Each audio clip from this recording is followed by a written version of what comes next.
In the Gospel of Matthew, Jesus promises to build his church, and he tells us that the gates of hell will not prevail against her.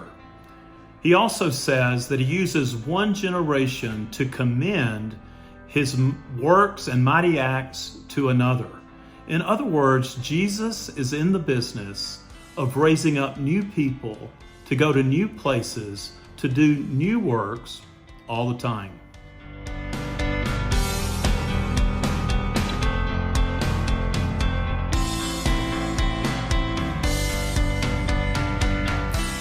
Hi, I'm Shane Sunn, the director of the Aspen Church Planting Network.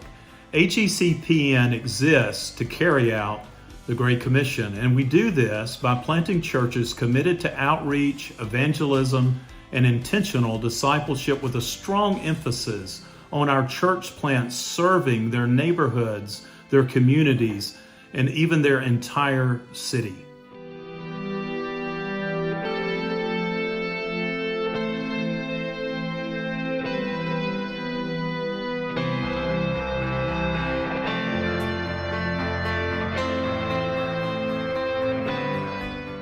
Currently, Aspen Grove Church Planting Network has 5 church planters on the field at various stages of their work.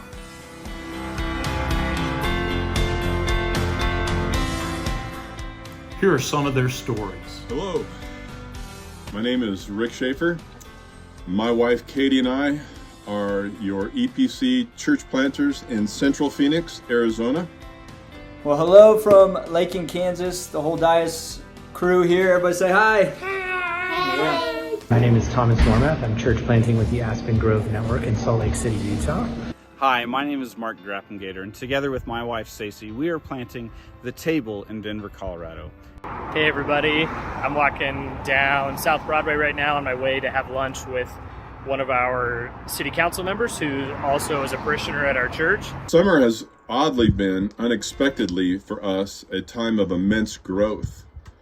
God has blessed us with between 40 and 50 people if you count the children, which means our house is going to explode if we don't start something new in the fall. We're about a little over a year here in Lakin, planting Grace Lakin Church, and man, things have been a whirlwind. It's been a super encouraging year. Starting like with 12 to 20 people in the service from the first Sunday to, averaging around 60. It's been we've seen people just come. It's a bivocational house church plant, which makes a lot of sense in a city like Salt Lake because it's a city where the church has never had a real significant impact or presence. The city has historically been largely LDS, and while it's still very Mormon today, it's becoming increasingly atheist, agnostic, and secular. We also spend the summer continuing our Discovery Bible studies. My wife has a group that she meets with of women, and I have a group of men that I meet with, and these are people that are outside the kingdom, that are grappling with the gospel and the word in their own journey of coming to faith in Christ. And the encouraging thing is that we've seen transformation in people's lives. Really, people not just believing the gospel in their minds, but letting the gospel transform their hearts. So the fall is a wonderful time for us to do what we love to do in a neighborhood. We have a big front yard. We set up tables and provide a free breakfast for the neighborhood. And we've had just tons of people come and respond to this. And it's a city that needs a level of creativity. We need to be willing to try new and different approaches. And the Aspen Grove Network has been a setting in which I've been able to find that support. I've been able to find a network of people who are willing to approach church planting creatively and outside the box. And our hope is that by doing this type of church plant in Salt Lake, we're able to lead all people who are already Christians into a level of discipleship and witness that is not one that they have experienced in a larger, more conventional church setting. And we also hope that we're able to create a setting into which people who have not encountered Jesus, which is most of our city, can come in and engage with the church in a way that feels very different than the Mormon ward or than whatever their presuppositions are about the church. They can come into our living room, experience worship in a very conversational sense. Literally, if you look right out our window, and if I turn it, it'd get probably, so right out this window, right there is the school. Right out our front door is the Lakin High School. And so I'm a cross-country coach and track coach as well.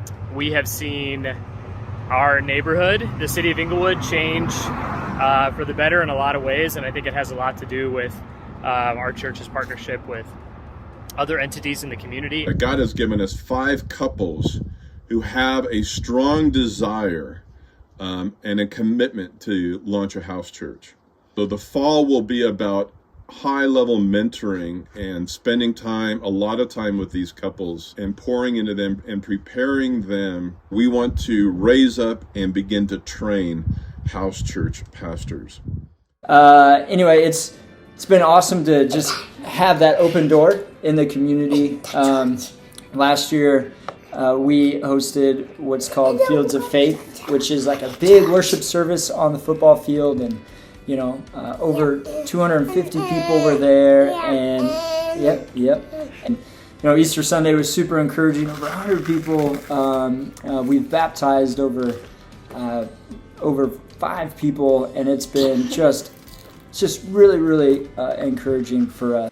Sense. So really grateful to the Aspen Grove Network, and really grateful for Shane's work as well. It's the Aspen Grove Network and Shane specifically that brought me into the EPC. I don't think we would have come apart from the Aspen Grove Network. All of this is possible because of our relationship with you guys. So again, let me just say thank you to Aspen Grove, to all of you who support us. We are so grateful, and again, we couldn't do this work without you, so thank you. Aspen Grove has been with us in every step of the church planting journey, from assessment and helping us discover our gifts and our skills in this calling that God has placed in our lives, to financial support and helping us fundraise for this endeavor.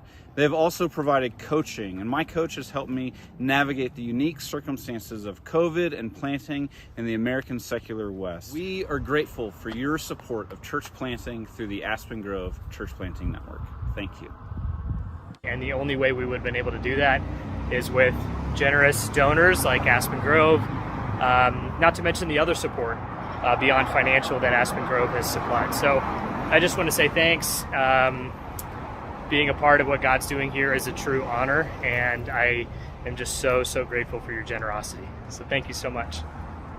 Aspen Grove, when I thought about Aspen Grove and Grace Lakin and your encouragement to us has been from Exodus 17, and I have literally felt like Aspen Grove, through the coaching, through the assessment, through financial support, has been like that stone.